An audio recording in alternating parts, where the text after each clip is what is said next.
on Twitter.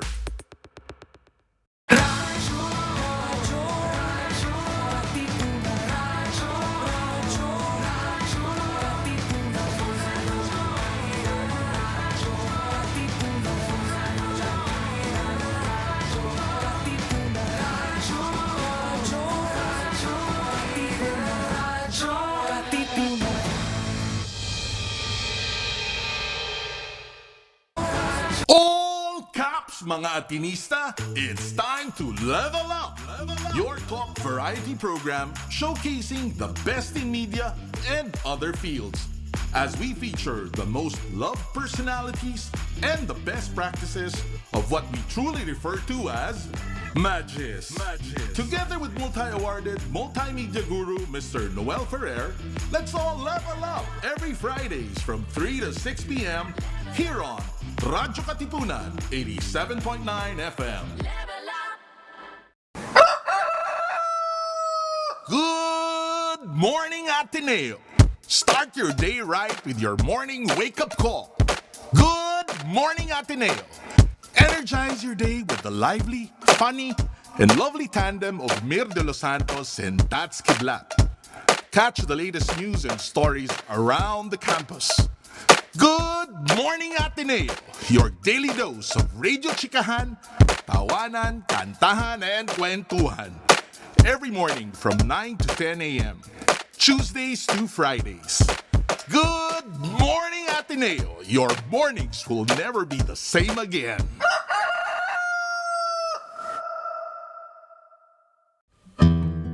Join Cardinal Luis Antonio Tagle as he delivers to us the preachings of the Sunday's Gospel that's awe-inspiring, yet easy to understand and appreciate.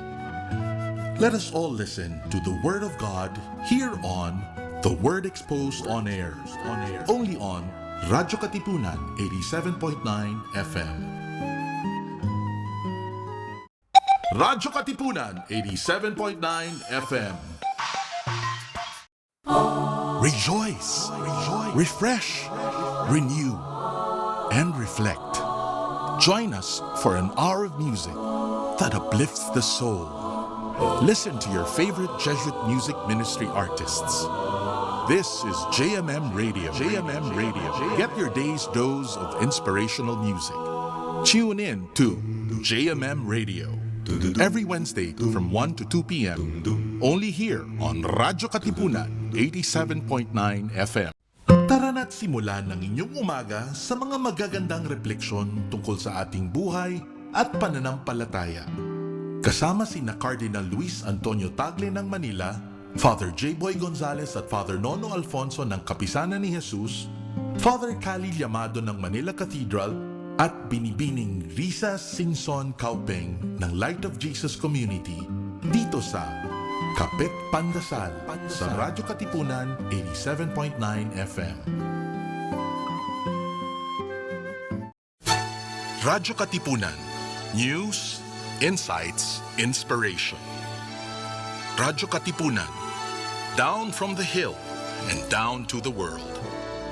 Radyo Katipunan. The voice of the Blue Eagle.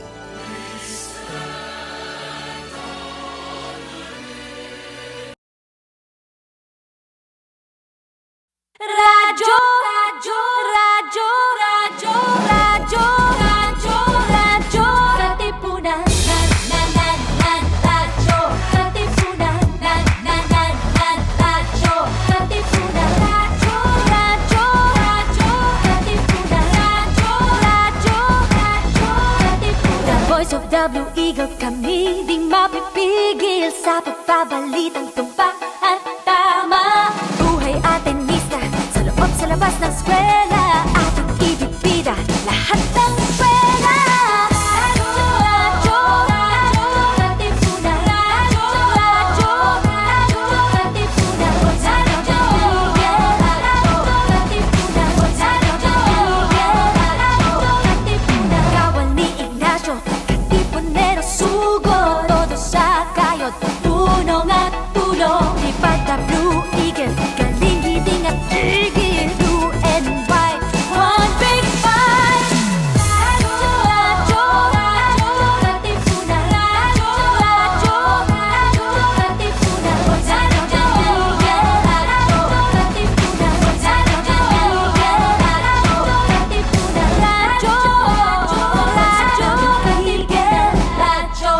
katipunan.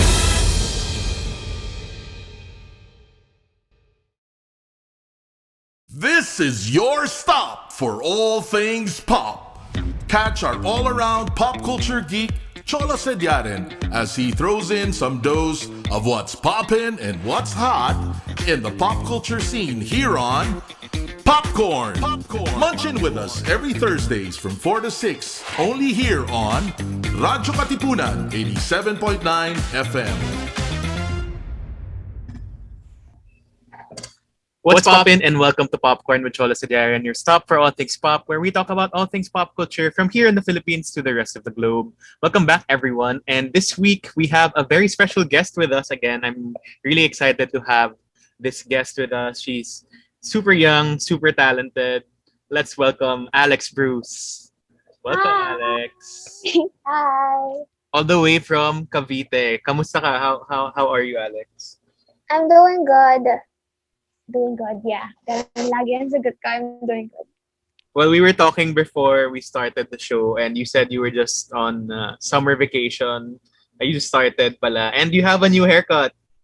That's like something surprising for a lot of people, I would say. Kasi parang if people are familiar with Alex, the last time I saw her hair was like, saan yun? What length was it? But, yeah. Ayun. And that's like really long, and now it's kinda parang nakakapanibago na it's like a bob cut. Like what? I mean, it's probably the heat that got you to cut your hair. Actually, wait, let me tell you. It's a wig. Oh my gosh, totoo ba? I've been punked, everyone.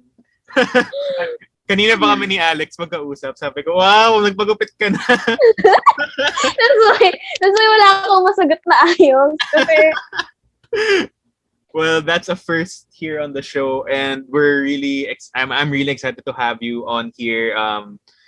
I guess to begin with, well, Alex is actually considered the youngest, diba, rapper in the industry, and you're also a female rapper, so that's extra like pizzazz on that parang title. I guess for people who aren't familiar yet, like how did Alex Bruce get into the rap industry, the music industry?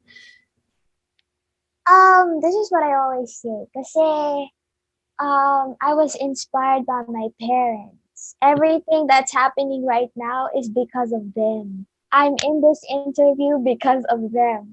Lahat. Shout out Tita Ise and Tito Bok. Yeah. So my dad was part of a band, and I was siguro 2 to 3 years old that time, and lagi akong kasama doon, as in I was backstage o kaya nasa gilid ng stage. My dad was carrying me. I was watching him perform with this band. Siya yung nag-guitar din eh. Tapos my mom, on the other hand, hindi naman siya yung parang rock. Si daddy kasi rockista siya, yung parang maingay na rap. Yeah. Nakakahingi, pero maganda pa rin naman. Tapos my mom, on the other hand, she listens to chill R&B songs, yung mga Nelly, Soulja Boy, TLC, Bone Thugs and Harmony, Lauryn Hill. Eh si daddy, Rage Against the Machine, yata. Ano ba yun? Yata, parang ganun. So, parang magkaiba sila ng genre. So, namulat na ako sa hip-hop at a very early age because of them.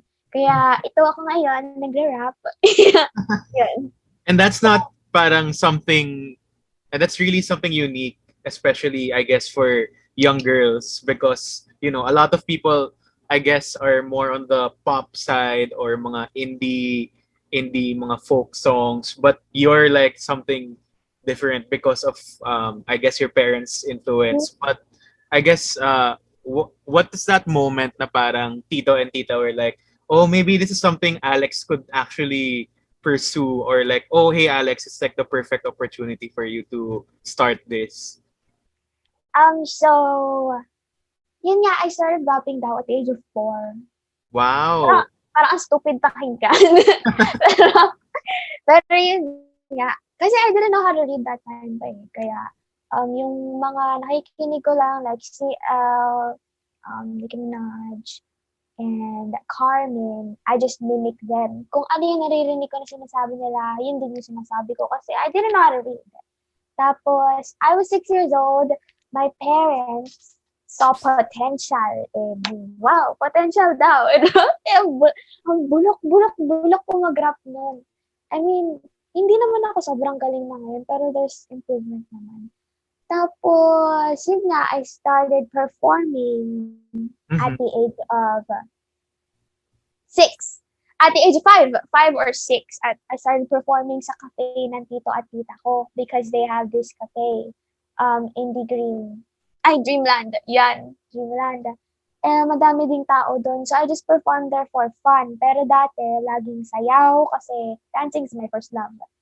So, laging sayaw dati. Pero nung 6 years old ako, I started rapping kasi marunong na po ako magbasa nun.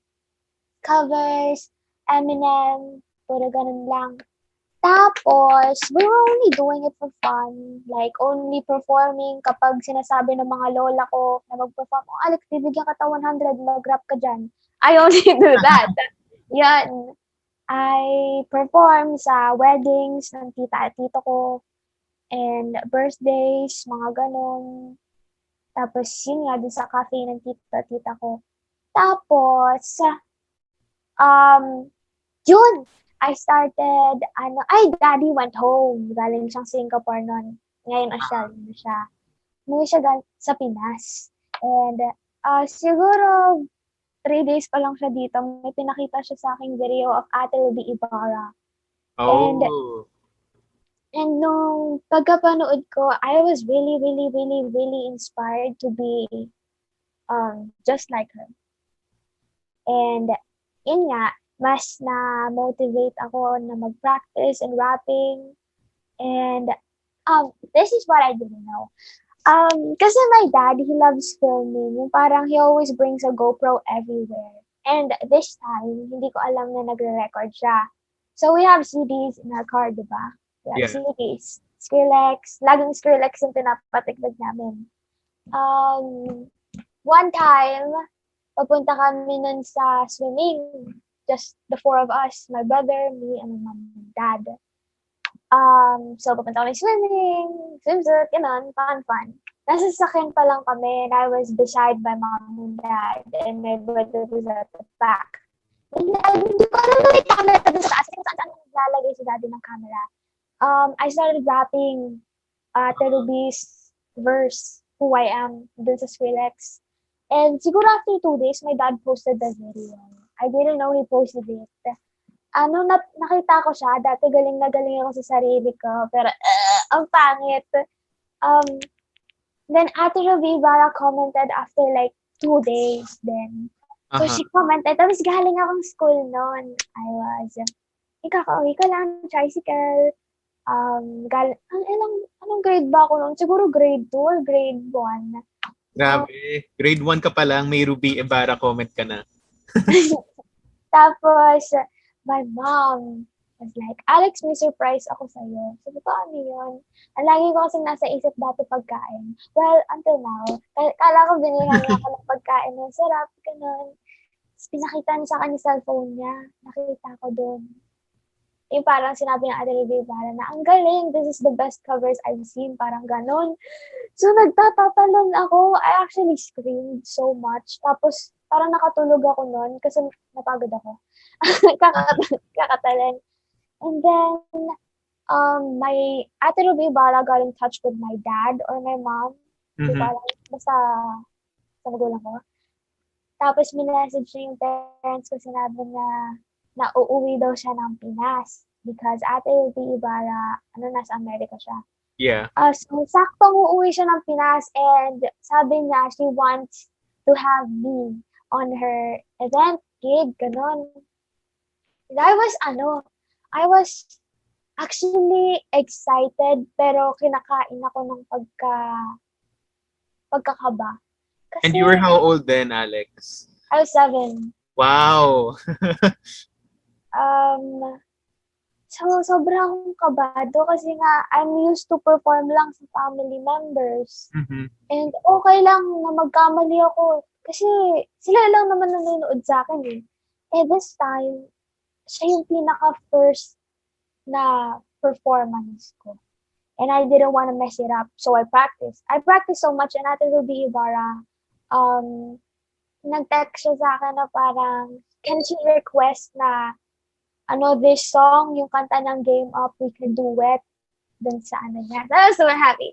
So, actually, inaral ko siya. Yeah. Tapos, the day came. Oh my gosh, my family was super supportive. My titos and titas were there. Hinatid nila ako. My grandparents, my lolo drove me to the event with my mom, my brother. So, lahat ng pamilya ko nandun. Even the cousins of my mom. So, the day came. Wala pa nun si Ate Ruby Ibarra. So, ang daming tao.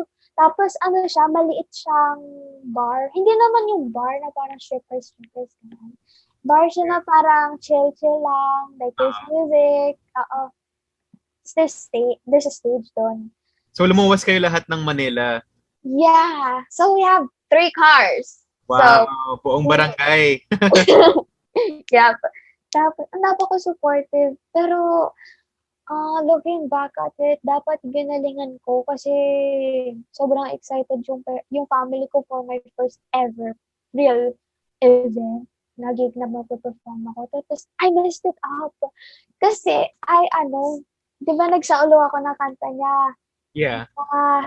Sa YouTube, galing sa YouTube, yun yung kasabay ko boses niya. And that time, I sucked at instrumentals.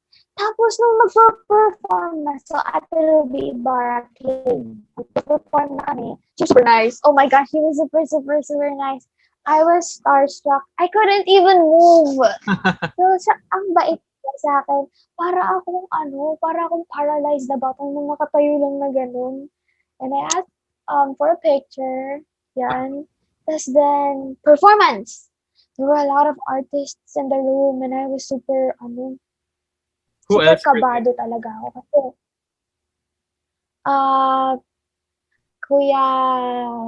Kuya Johnny. Siya ba yun?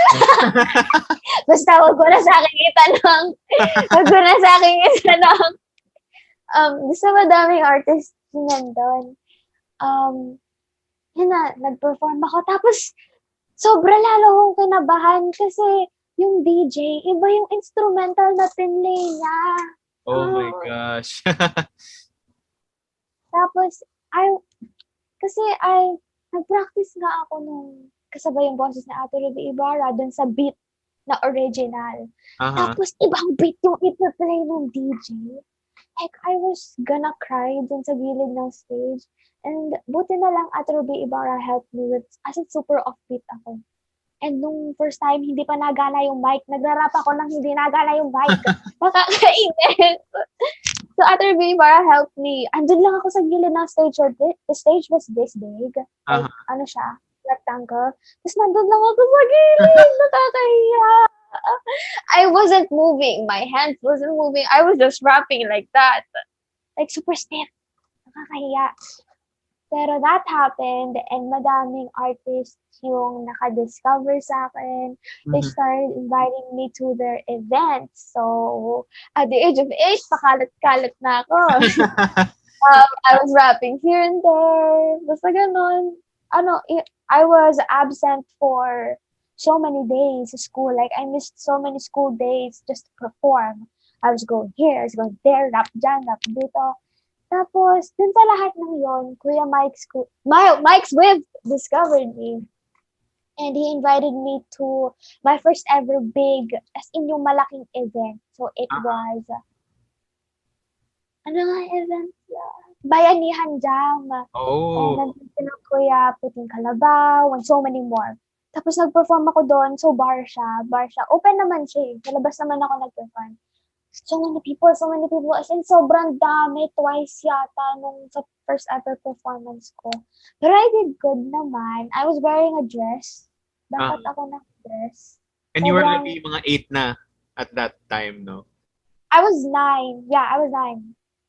So it's all leading up to, super understandable naman yung kwento mo na parang, it was your first time and it was such a big pressure siguro na idol mo one of your idols is Ruby Ibarra and you get to perform with her in front of a huge crowd. So, it's like a good story to tell to aspiring people or aspiring kids out there who also want to replicate the same, no?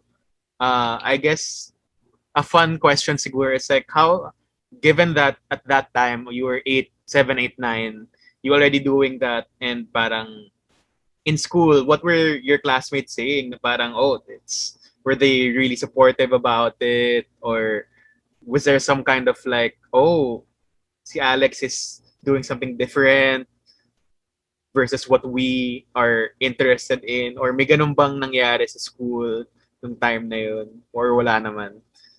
My classmates didn't really know I was rapping that time. Uh-huh. Alam nila sayaw lang ako.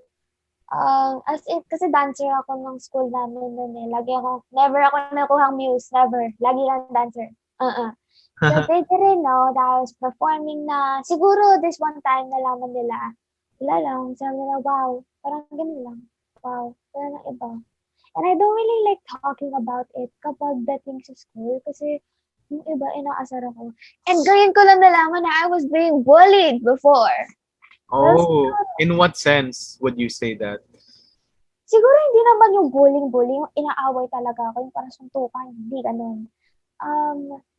Kasi my mom likes to do my hair. Uh-huh. Yung buns, face buns.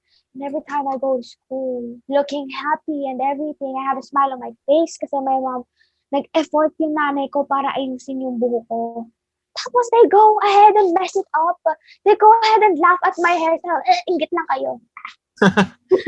Well, you look great with whatever hairstyle you have and you're flaunting it and like being proud about it, which is what's really nice to see na you're so confident at such a young age and you're showing off your talent. No, actually, no.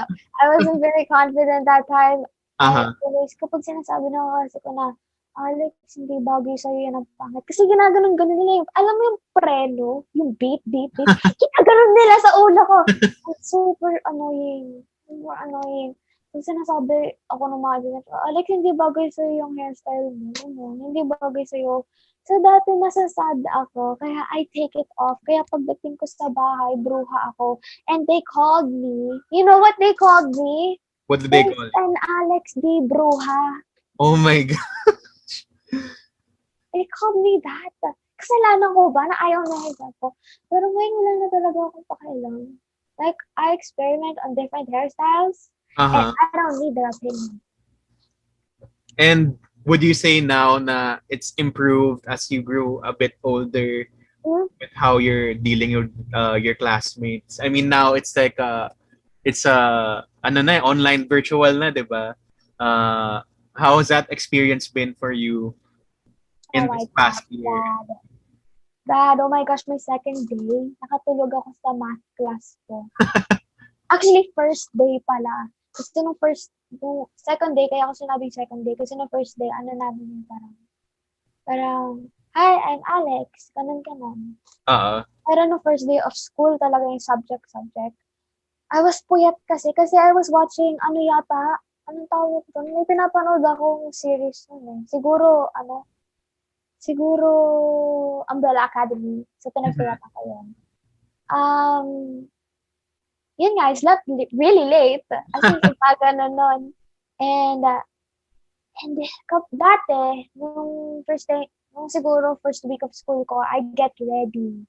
Para I do my hairstyle. Uh-huh. I put powder, naghihilamos pa ako, mga ganun. I put effort. Yeah. Tapos, first day of school pala. Third class ko is math and 3 p.m. na nun. So, 1 to 4 kami. 1 to 3:30 kami. 12 to 3:30 yung school namin. So, 3 p.m. na nun. And math time. And patapos na kasi overtime na si Miss. Overtime na masyado si Miss. Parang, na siya? 5 minutes overtime na kami. And, second day pala to! Second day, sorry! So So, the past days, hindi na ako binabanggit. As in, minamessage ko siya na, please, isalin niyo po ako sa attendance. I'm a new student. Kasi late ako nag-enroll. Siguro 2 weeks na, tsaka pa lang ako nag-enroll. Mm-mm. Sabi ko, miss, salin niyo po ako sa attendance. I'm a new student here. Hindi niya ako pinapansin. Miss, hindi talaga. Tapos yun, I figured out na parang, okay lang naman matulog, overtime na naman si miss, hindi na ako tatanungin nito. So, natulog ako. I was here, dito sa kama ko. I was sleeping. Tapos, nagising ako. I was super happy na nagising ako kasi nakalagay Zoom call ended. I was super happy. Kasi I didn't know what happened. And how many are you in that class usually? 36 yata kami. 34, I don't know. Tapos, pagkagising ko, tumawag yung teacher ko. I was gonna eat that time. As in, pagkagising ko, bumaba ako. Tapos, kumuha akong food. Nagluto ako ng egg, gano'n. Tapos, biglang tumawag yung teacher ko, yung advisor ko. Na, Alex, nakakabastos ka. Bakit sinabi na, Alex? Sabi ko, miss, bakit po? Ganun. Miss, bakit po? Para sinabi na, Alex, parang nabastusan kasi sa'yo yung, yung teacher ko yung matapang. She's, matapang. Nung nag-text ako, accidentally, nakapag-chat ako sa group chat namin with that teacher. Sabi, tapos bigla akong tinanong, Alex, para saan to? Parang ganun. Sino daw nag-send sa akin ito? Like the schedule, kasi mali daw, ganun. Tapos nag-text sa akin yung kaklase ko na, Alex, careful ka dun kay Miss kasi matapang yun. Tapos sabi rong advisor ko, tinawagan ako, naka-video call ako, ganyan. Na, si Miss Mel nagsumbong sa akin, 10 minutes ka na daw kinakausap, 10 minutes ka na daw tinatawag para mag-pray kasi alam niya daw napagod na kaming lahat kasi overtime. So kung Miss, hindi ko po alam. And I was stupid that time. Nagsinungaling pa ako. Sabi ko, mabagal po connection, hindi po na Sabi ni Miss Mel, bakit nandun pa ako sa Zoom call kung mabagal ang connection, naka-off mic at naka-off cam. So, hindi ko alam. Nagpalusot pa ako na yun, Miss, sorry po, mabagal po connection ganun. Pero at the end of the day, umamin ako na nakatulog ako. Yan. I wrote an apology for her. Kasi sabi ng advisor ko na sorry daw ako. Wala pa tayo name drop! Sorry daw ako kay Miss. So, nag-sorry ako.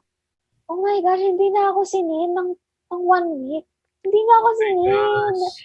Tapos, parang galit na galit siya sa akin. Kaya in-unsend ko. It wasn't my fault. It wasn't my fault na nakatulog ako. It was overtime na nun. It wasn't my fault.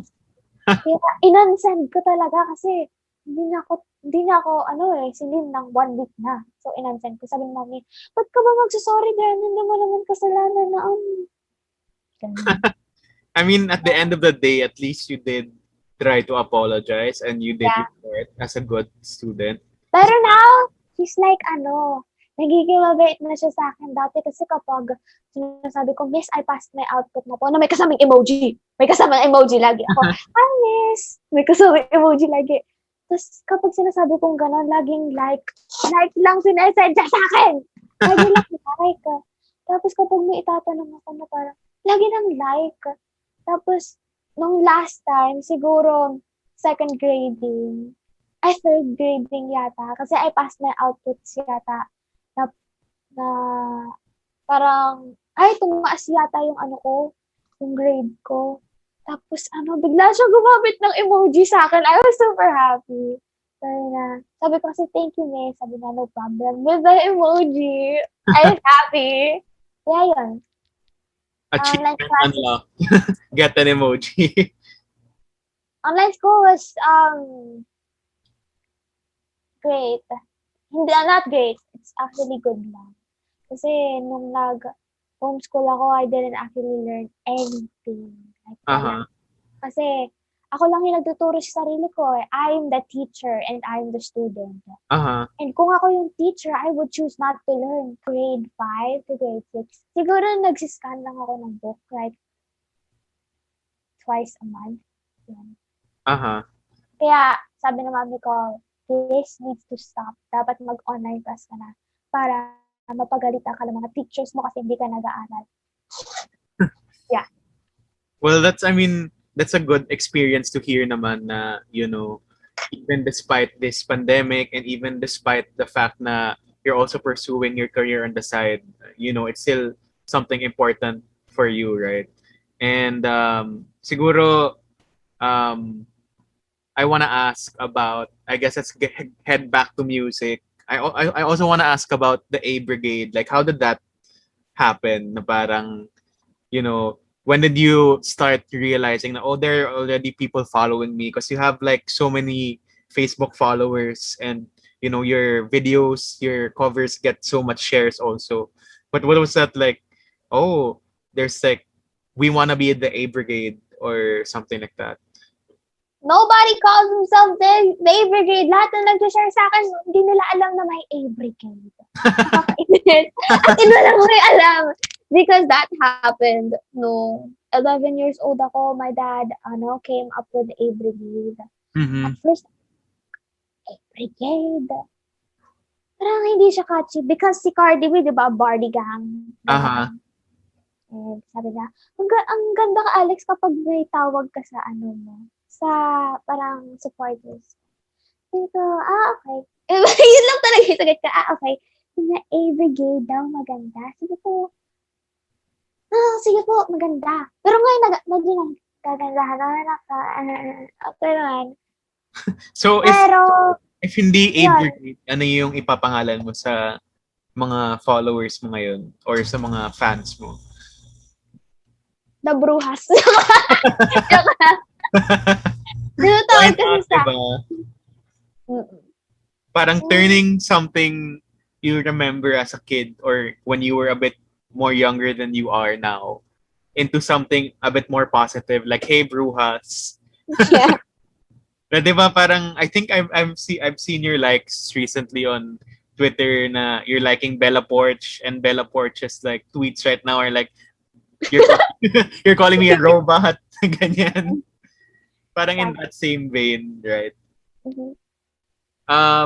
I guess let's head towards mga recent mga projects mo. I saw that we're really proud to see that you were in a Nike collaboration with Nadine Lustre. How was that experience?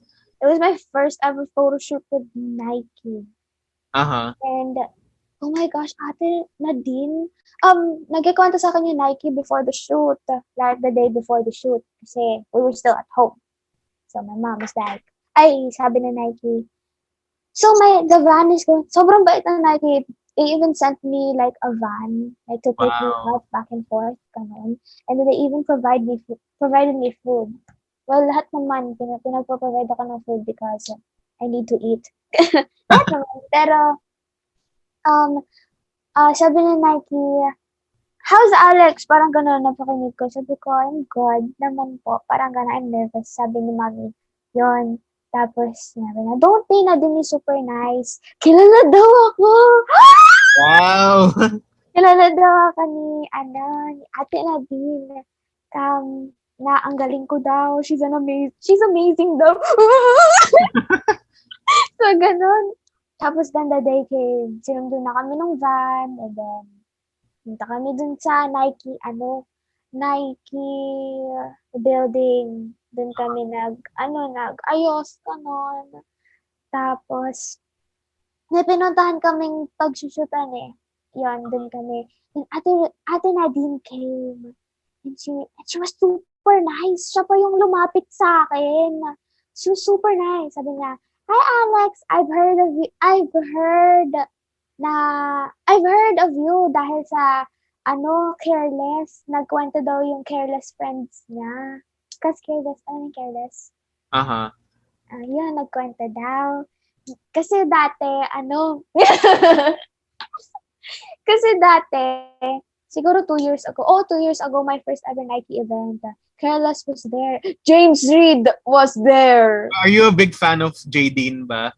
Even before meeting them?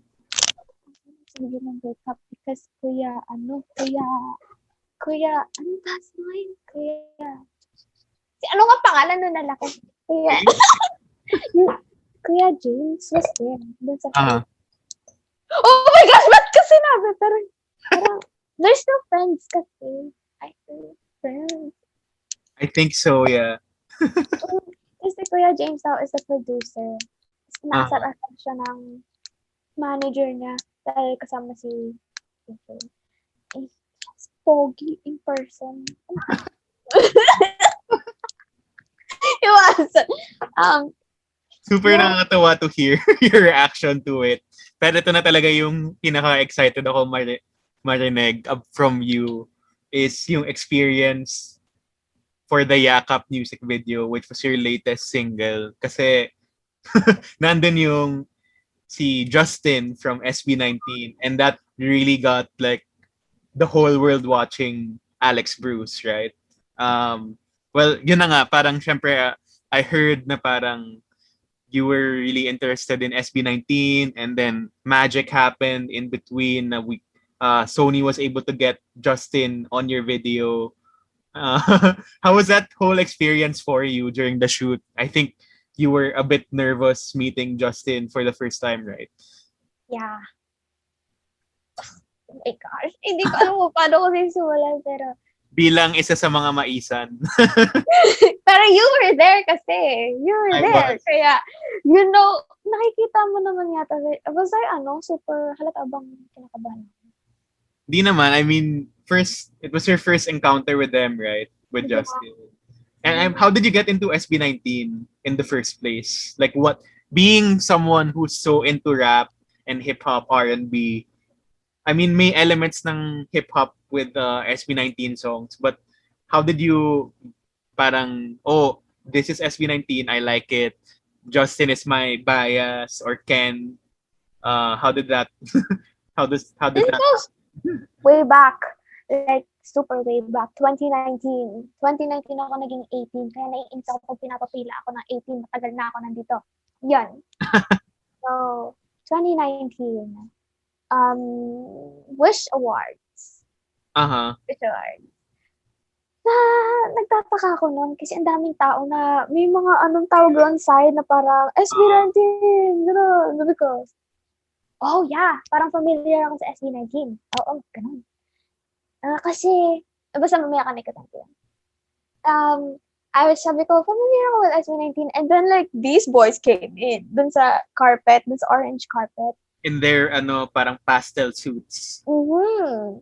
So, they came in.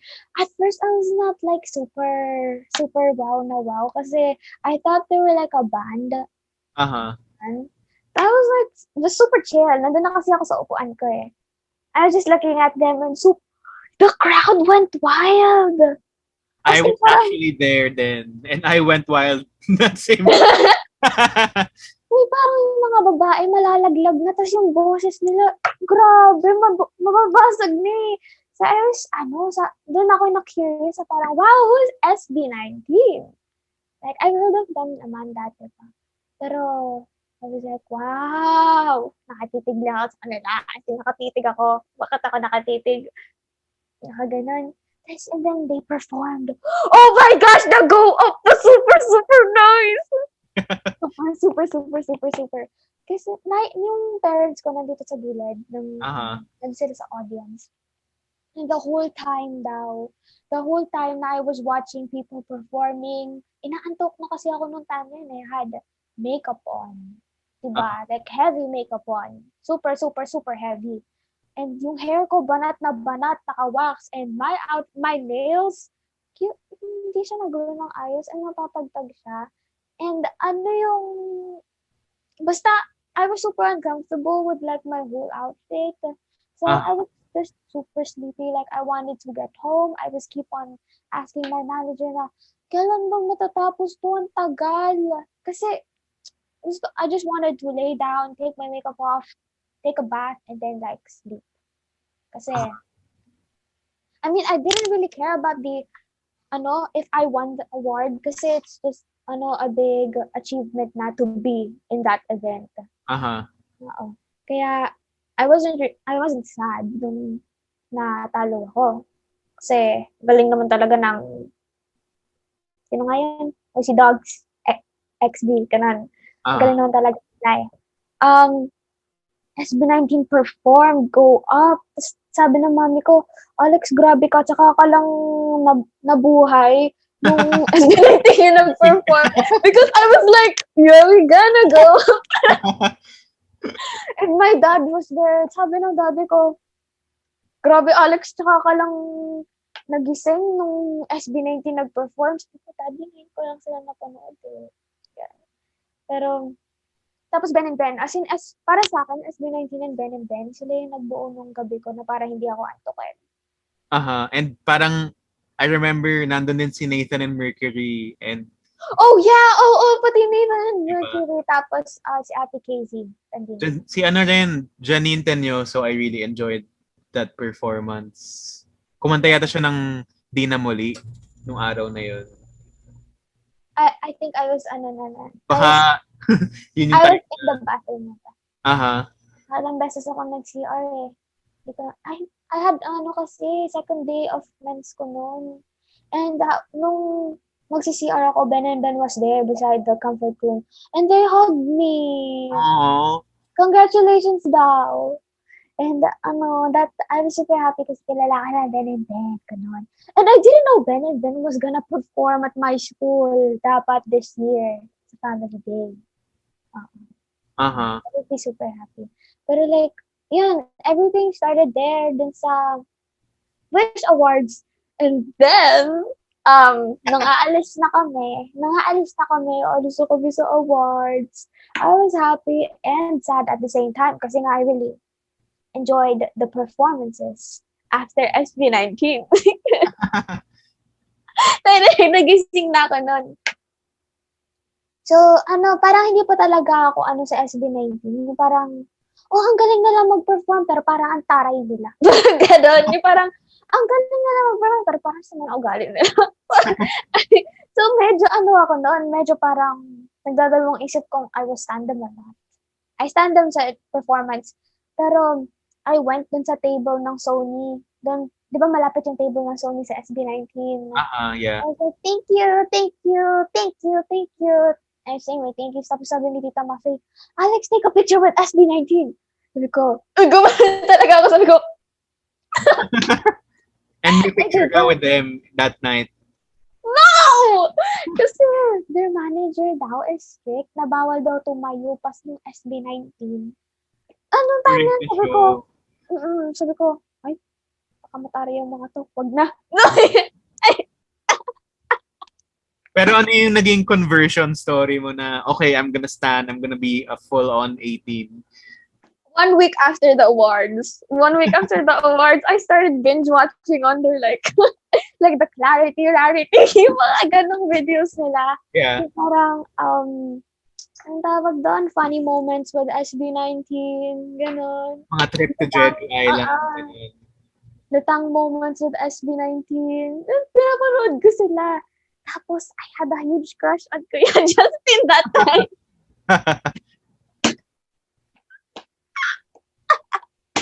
Yan. So, yun talaga yung una ko napansin si Kuya Justin.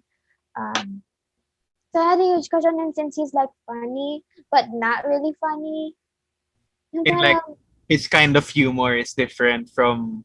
Yeah, he's corny. Yeah. I mean, maisan yung tawag sa mga fans niya, which I guess you and I are part of. Yes. So, so I stopped like watching their videos kasi after nung go up, parang hindi na sila nag-release yata nun eh. Parang I wasn't updated. So I wasn't updated. Siguro 1 year, 2 years, hindi na ako nanonood ng SB19 or anything, ganoon. Pero I was still 18. I don't follow them on any social media. Kasi akala ko dati ako lang talaga yung may Instagram. Pati si na Cardi B. Akala ko talaga ako lang. I didn't know they had Instagrams. Wow, ganun. They have Instagrams. Tapos, kailan ba ako sinalo ng 2020. Siguro, September, November, October, something, basta sub may ber sa dulo.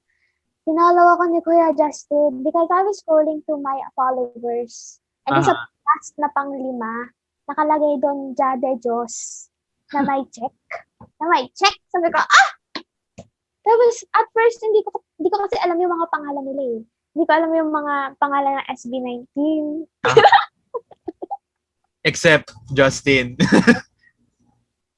I completely forgot about my obsession with watching SB19 matagal na yun. Tapos, I stalked him. Tapos bigla akong nakakita ng pictures. Sabi ko, oh my gosh! SB19!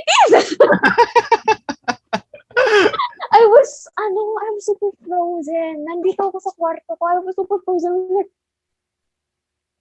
I stalked him before I followed back. Wow, grabe, nakakahiya. Hindi pa sinalo back agad. I stalked him. Nandun time na yun, diba? I was super into my old crush. Si Diba? Aiden. Yeah, I was super into him. Pangalanan natin siyang Aiden for code name. Siguro kung hindi ko crush nun si Aiden, magiging, I would sing for Kuya Justin. Oo. Kung hindi ko crush nun si Aiden, I would sing for Kuya Justin. Pero, yun! As in, hanggang dulo ako nag-stalk. hanggang very first, post niya ako nag-stalk. I'm a stalker. I stalk people. It's okay. I'm not gonna hurt you, Kuya Justin. You posted it. Pwede ko yun makita. Diba? Recall. Tapos, yan, I stalked him. After stalking, I followed back. Oops! Followed back agad. Tapos, I messaged him na parang, sabi ko, Kuya Justin, thank you so much for following me. Ay, hindi pala Kuya Justin. Kasi hindi ko alam kung yung tunay na pangalan niya nun eh. Nakalagay kasi Ja. Ja. So, I was like, thank you for following me po. Parang ganon. With a heart emoji. Lahat naman nag-heart emoji ako sa lahat. So, sabi ni Kuya Justin, he said something along the lines of, I'm amazed sa talent mo eh. Ha ha ha. With a ha ha! Bakit ka tumatawa? Basta ganun. Tapos, saktong-sakto. Basta yun, that's how I became an 18. Yeah.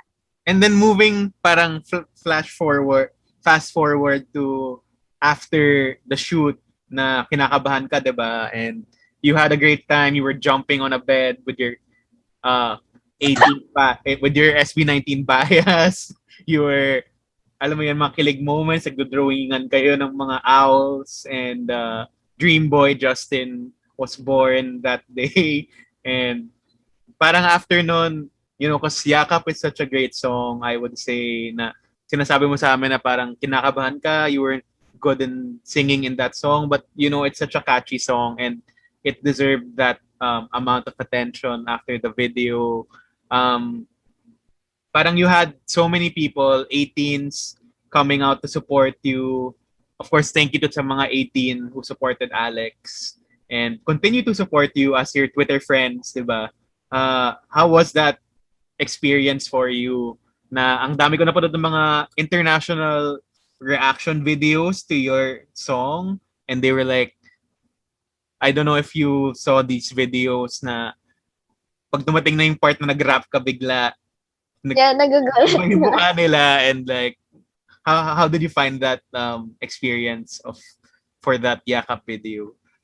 I was super thankful that Kuya Justin was in the music. Super thankful.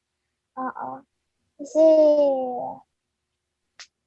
without him there, siguro, I mean, it's still okay if it's without him, pero he made a huge impact dun sa music video niya. So it's very overwhelming. And sobrang swerte ng SB19 sa 18. Sa totoo lang, they're not toxic. Diba yung iba, yung mga ibang artista na lalaki, kapag nakakita sila ng babae, nakasama ng idol nila, ang toxic.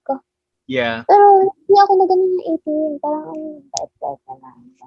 Parang naging baby girl ka ng 18. Yeah. Nang mais. The Yeah. Maisan Princess, Alex Bruce. So, yan, I was super happy. Kasi, I actually didn't know how to use Twitter that time. Parang pag binubuksan ko, ay, ano to? Ano mag-tweet? I asked help from Ate Pam. As in, siya yung sabi ko, Ate Pam, can you tweet this? So, gano'n. Shout out to Pero, Pam. yun. Hello. Yeah, I was just super happy. Yeah, super thankful. Great. So, I mean, aside from career stuff, being an 18, what else is Alex into these days? I know, of course, sa likod mo may shoe collection ka, and that's like a big part of your like hobbies, right? And you also like owls, mga stuff. What do you call those again? Teeny Boos. Beanie Boos. Ayun. What does Alex do outside of, you know, her music, her schooling, and like nakatama kaya ng paso kahapon? I started working out yesterday. Whoa, that's good naman because I'm gaining weight. And of course, love yourself. Pero at this age kasi my mom was like hella thin. Like super nipis ng nanay ko. And sabi nila kapag daw, so yeah, I started working out yesterday. Tapos, I draw. Yan. I draw and I started painting my jeans. Do you wanna see them? Sure. They're just beside me. Hindi pa tapos tong isa. I'm gonna put like my initials in these. So these are black jeans and then like we have tape. Cool. Yeah. And then like this sucks. And okay lang siya, pero parang ang layo. Uy, smiley face. You're 19.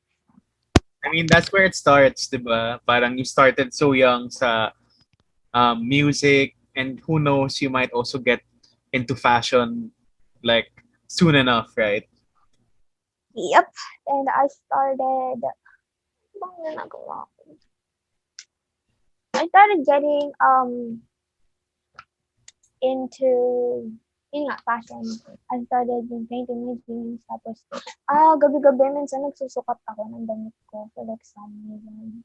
Bakit? I'm super into clothes nowadays. And, simula quarantine, mas lalo akong tumakaw. Nakainis! Dati, sa rice, biglang bumaba. Kasi before quarantine, I used to eat like 5 bulos. Alam mo yung cups na ganito? 5 na rice na gano'n. 5. Ay, 6! 6. Tapos, pinakamababa ko is 4. Tapos, ang pinakamadami ko is 8. Oh my gosh. Wow. Tapos, ngayon sila nagbe-build up. Hindi naman halata. Sakto na. Siguro sa angles. Kasi I'm super short. Aha. Kaya, my face is like, Well, you're still 14, tatangkad ka pa. Who knows, right? sabi ng lolo ko, hindi na daw. Meron pa yan, matagal yung growth spurt ng females. I think up to the age 22, if I remember. I'm not a good science person, so I'm not the best person to ask. Ayun. Siguro as we wrap this up, what are A brigades, 18s, or brujas, as we now call them? What are they to expect? Who do you wanna collab with next? Will there be like, do you ever wanna have like an actual song with SB19? Yes! Yes, that would be amazing. Kakainis. I really want to collaborate with them. But I actually haven't collaborated with anyone, diba? Wala pa. Like, parang, I have no chance. Siguro if they have a collaboration with someone, it would be somebody like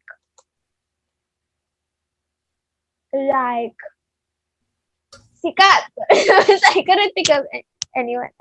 Siguro mga Kilitandinan, ganun. If they would collaborate with someone, it would be super, like, million followers. Eh ako, diba, like. You never know, right? So I hope I'm the first collaboration.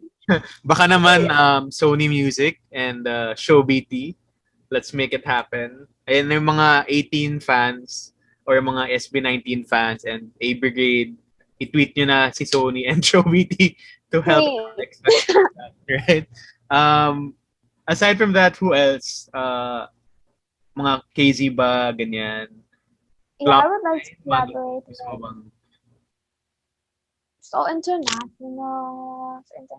international, Cardi B, Nicki Minaj, Doja Cat, sila yung top 3 na pipiliin ko.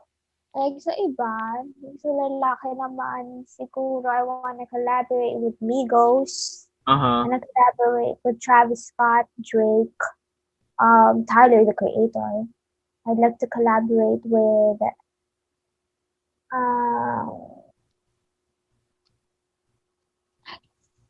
SpongeBob ang nasa isip ko, sorry.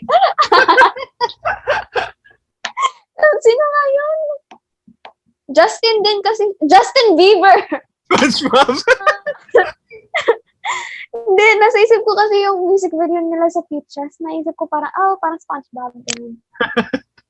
Tapos, I would like to collaborate with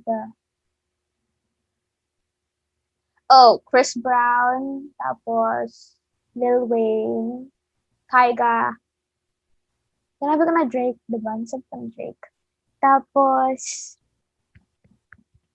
I wanna collaborate with Busta Rhymes, pero para akong mukha akong engot sa track na yun. Ang galing-galing. Who knows, right? Danny Lay. I wanna collaborate with Danny Lay, tapos Sweetie, City Girls, and yan, sila. And what do you call this? Any new music in the works for you? Wait lang, sorry po. Yung charger ko nakakairita. Yan, okay. So, Any music in the works for Alex na aabangan ng mga tao? Yeah. Don't you know? Do you know? I know. I think I know, but people who are listening do not. Okay. So, yes. Yes. Siguro next week na kami magre-record. Who knows, diba? Kasi GCQ pa dun sa place nila eh. Pero I have new music coming soon, like very, very soon. And it's gonna be different. Yeah, diba? It's gonna be different. Like, I don't even know kung magugustuhan to ng tao kasi, diba? They really like Yaka. And then I'm gonna switch genres. Like, let's just see what happens. Pero, yeah, we're really excited to hear that for sure. Of course, where can people listen to Alex's music and follow you on social media? Because actually, I made a list. Teka lang. Ready na for all the interviews. Okay. So my socials are TikTok, Facebook page, Spotify, YouTube. They're all Alex Bruce. Instagram is Thurston Alex Bruce, and my Twitter is Alex Thurston B. Hindi ko alam kung bakit bawal Alex Bruce. Like, sino ibang Alex Bruce ang may Twitter account? Dapat ako lang. Kakainis. We will tell Twitter, and of course, you can listen to Alex's music on Spotify, Apple Music rather, YouTube Music, and wherever you stream your music. You can listen to Yakap and watch that video we just talked about on her YouTube channel. And before we end the show, of course, we have our Pop Stop, which is our pop culture recommendations for the week. I will begin with mine. I've been starting to read a bit more these days because my eyes hurt from staring at the computer too long the whole day. So I've started a book called Good Omens. It's kind of old, I guess. And they also have a TV show on Amazon Prime. So far, it's so good. And a different pace from what I'm used to. So yeah, that's my recommendation for the week. Ikaw, Alex, anything you wanna recommend? I'm sorry, that was my brother. I recommend watching Twilight. Oh my gosh, 3 years ko na siyang pinapanood and nagbabalik siya sa Netflix. I saw your tweet na gusto mo ng Twilight 6. Yeah, I wanna know more about Renazme and Jacob. Like, we need Twilight Part 6. Ma, makikita ka. Hi, tita. Yeah, Mami, nag-hi po sa'yo. Yan. She said hi. Ayun, yeah, that was actually really interesting I cannot hear you. Yeah, what do you call this? Yeah, I think a Twilight 6 with Renesmee and Jacob would actually be really interesting to watch or read about. But I don't know if you're familiar, Alex, with the book called remember that girl in Breaking Dawn Part 2 or Eclipse pala yun, si Bree Tanner, yung parang the girl they wanted to adopt but like the Volturi killed. Ano pinagutan ng ulo? Yung tawag, newborns? Oo, yung mga newborn. May parang short novel or short story about her. So that's might be something you wanna read as a additional Twilight content if you want. Actually love Jasper and Alice. Alam mo dati, first time ko napanood 2 years ago, yung cellphone ko punong-puno ng Jasper at Alice and like I watch all their interviews and super sweet nila. Bakit kasi sila nag-asawa ng iba? Like, even though wala sila sa character, I still want them to be together. Like, I want them more than Edward and Bella. Yeah. That's nice. Actually, Jasper and Alice are like one of my favorites in the series over Edward and Bella. Yeah, so I guess that's Alex's recommendation because Twilight just came out of Netflix again. The whole saga is there. If you ever got to read it, I feel like you would enjoy it, Alex, yung buong Twilight series. And yun, thank you so much for coming on the show. I really appreciate the time and all your stories about your beginnings, being an 18. And of course, we're all really looking forward to your new music. Watch out for that really soon. Thank you to everyone who listened into this episode. Of course, all our previous episodes are on Spotify, Apple Podcasts, and wherever you stream your podcasts. We're here every week on Radyo Katipunan 87.9 FM. Thank you to the Radyo Katipunan fam, and go follow us on social media. That's at Popcorn with Cholo, at Popcorn W Cholo on Facebook, Instagram, Twitter, and we will see you all next time. Thank you and bye.